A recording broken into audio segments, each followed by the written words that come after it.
de santé nationaux et communautaires. Cependant, l'expérience nous a montré que lorsque la communauté internationale se serre les coudes et mobilise des ressources financières, il est possible de faire reculer ces maladies et ces épidémies. Donc à ITPC maintenant, nous pensons que la société civile peut jouer un rôle significatif pour accompagner le changement nécessaire pour venir à bout de ces épidémies et renforcer les personnes les plus vulnérables. Nous pensons également que le Fonds mondial, dont nous célébrons aujourd'hui à peu près 20 ans de partenariat avec le Royaume du Maroc, constitue un outil unique et innovant pour accompagner nos gouvernements et nos associations à relever ce défi. Le Fonds mondial, ce n'est pas seulement de l'argent, mais c'est également un modèle de partenariat qui permet de rassembler les acteurs nationaux et qui ne se limite pas au gouvernement, mais qui inclut également la société civile et surtout les populations les plus concernées et les plus exposées à ces épidémies. L'approche de gouvernance exceptionnelle du Fonds mondial conduit à l'appropriation des programmes par les pays et à l'instauration d'un climat de confiance,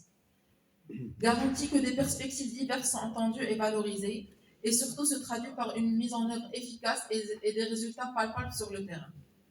Ainsi, dans cette perspective d'impliquer plus les communautaires dans la programmation des subventions, le Fonds mondial a mis en place l'initiative stratégique Community Rights and Gender, qui est le CRJ, pour mettre au cœur de la riposte toutes les questions liées au genre, aux droits humains et au renforcement des systèmes de santé communautaires. Donc, dans le cadre de cette initiative stratégique CRJ, le Fonds mondial a mis en place 6 plateformes régionales de communication et de coordination, dont fait partie la plateforme MENA. Donc, la plateforme MENA est un espace de dialogue et de concertation collective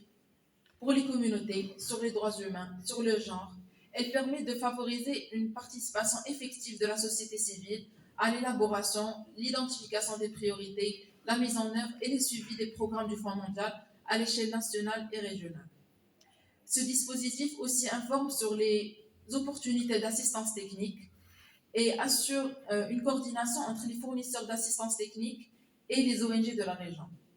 Et aussi participe au renforcement des capacités et des connaissances des ONG de la région concernant les procédures de financement du Fonds mondial, et ce à travers des webinaires, des séminaires et des ateliers de renforcement de capacités. À titre d'exemple, la plateforme a joué un rôle stratégique dans l'identification des priorités et des besoins de la société civile et des communautaires dans le cadre du mécanisme de riposte Covid-19 qui a été appuyé par le Fonds mondial depuis 2020 et cette année également. Comme nous l'avons entendu auparavant, cette année, l'objectif du Fonds mondial est de recueillir au moins 18 milliards de dollars pour la 7e reconstitution de ressources. En recueillant au moins ces 18 milliards, il pourra atteindre les objectifs énumérés ci-dessous en conjuguant à la fois ces investissements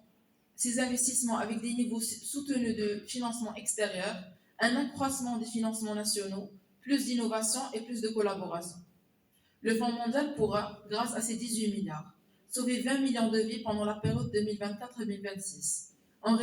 réduisant de 64% le taux de mortalité des 3 maladies à l'horizon 2026 par rapport au taux de 2020. Il pourra également abaisser le nombre de décès liés aux 3 maladies à 950 000 en 2026 contre 2,4 millions en 2020 et 4 millions en 2005. Et éviter plus de 450 millions d'infections ou de cas en réduisant de 58% le taux d'incidence des 3 maladies à l'horizon 2026. La plateforme, dans cette optique, a pour rôle d'appuyer la société civile et les communautés pour porter des messages clés et forts auprès des gouvernements, afin de réduire les inégalités dans les services de santé, en levant les obstacles liés au genre, aux droits humains, qui entravent l'accès aux services, et en collaborant avec des partenariats solides pour bâtir des systèmes de santé inclusifs et qui ne laissent personne de côté. Merci.